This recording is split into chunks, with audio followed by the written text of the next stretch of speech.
Centre of dental treatment के सभी दर्शकों का एक बार फिर से बहुत बहुत स्वागत है।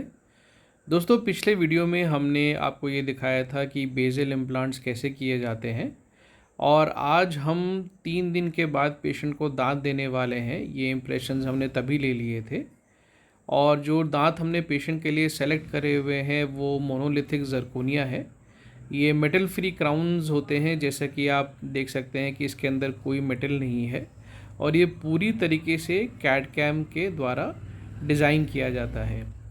कैड कैम का मतलब ये हुआ कि इसके अंदर एक मशीन होती है जो कि प्रॉपरली इस इम्प्लांट को स्कैन करके उसके हिसाब से मिल करके बनाती है। ये आप देख सकते हैं कि पेशेंट का इम्प्रेशन हमारे सामने हमें दिखाई दे रहा है, जिसमें जहाँ इम्प्लांट्स करे हुए हैं वहाँ पर लेबॉरेटरी ने उसको एक आर्टिफिशियल तरीके से दिखाया हुआ है कि ये इम्प्लांट ऐसा दिखता है और इसके आसपास फिर उन्होंने स्कैन करके प्रॉपर एक डायमेंशन के साथ, जो कि एक नेचुरल दांत की डायमेंशन होनी चाहिए, उसके हिसाब से दांत को बनाया है।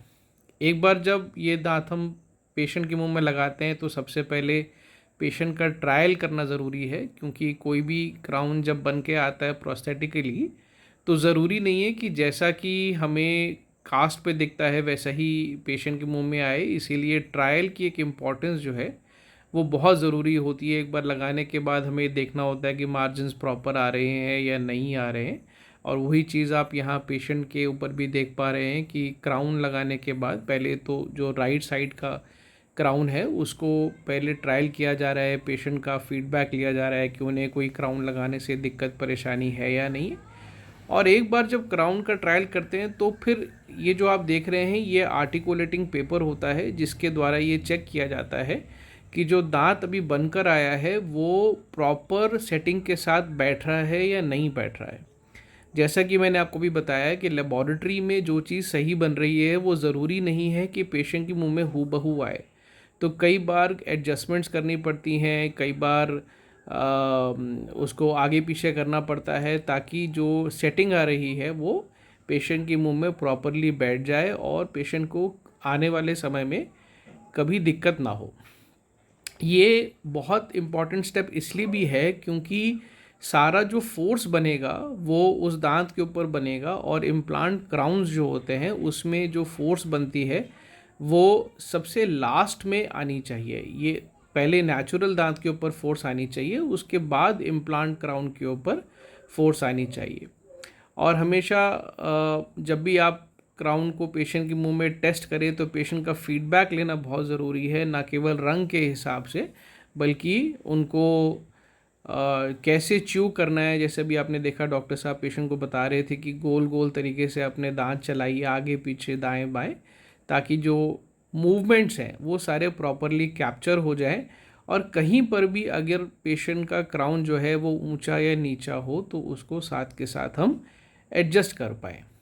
जितना अच्छे से क्राउन एडजस्ट होगा उतना ही बढ़िया चलेगा और कभी दिक्कत पेशेंट को नहीं आएगी। अब ये देख रहे हैं कि हमने पेशेंट को मिरर के साथ में अभी लगाया नहीं है क्राउन को, बट ट्रायल लगा के पेशेंट को इन्फॉर्म कर रहे हैं। कभी कभी पेशेंट्स के जो शेड होते हैं वो लगाते वक्त हल्का सा 19-20 होता है, बट कई सारी चीज़ें देखकर हम शेड को प्रेफर करते हैं। अभी दूसरी साइड का जहाँ पे हमने दांत पहले निकाला था और इम्प्लांट किया था वहाँ पर हम क्राउन को लगा के अब दूसरी साइड का ट्रायल चेक कर रहे हैं। और सेम जैसा आप देख सकते हैं कि आर्टिकुलेटिंग पेपर जो है उसका इस्तेमाल करके हम ये चेक कर रहे हैं कि कहीं पर उनको ऊंचा नीचा है या नहीं है। आमतौर पे जब पेशेंट ऐसे दांत चबाते हैं तो जो ऊंची जगह होती है उनके ऊपर मार्क आ जाते हैं, निशान आ जाते हैं, और उनको फिर हम अपने मशीन्स के थ्रू, टूल्स के थ्रू एडजस्ट कर सकते हैं। ये आर्टिकुलेटिंग पेपर भी कई कई मोटाई के होते हैं। बहुत पतली आर्टिकुलेटिंग पेपर की स्ट्रिप्स से लेकर मोटे पेपर्स तक होते हैं। मोटे पेपर कहीं और यूज़ किए जाते हैं, पतले पेपर कहीं और यूज़ किए जाते हैं। तो हर एक का एक इंडिकेशन होता है। एक ही पेपर सब जगह के लिए इस्तेमाल नहीं होता है और उसकी मोटाई भी वेरी करने से हमें ये भी मालूम चल जाता है कि कितने गैप के हमें ये रिक्वायरमेंट है। अब आप देख सकते हैं कि बार बार हम क्राउन लगा रहे हैं, निकाल रहे हैं, लगा रहे हैं, निकाल रहे हैं और उसको दोबारा एडजस्ट करके पेशेंट के माउथ में चेक कर रहे हैं कि बराबर उनको एडजस्टमेंट हो रही है या नहीं हो रही है, कोई दिक्कत परेशानी दोबारा उनको क्रिएट हो रही है या नहीं हो रही है।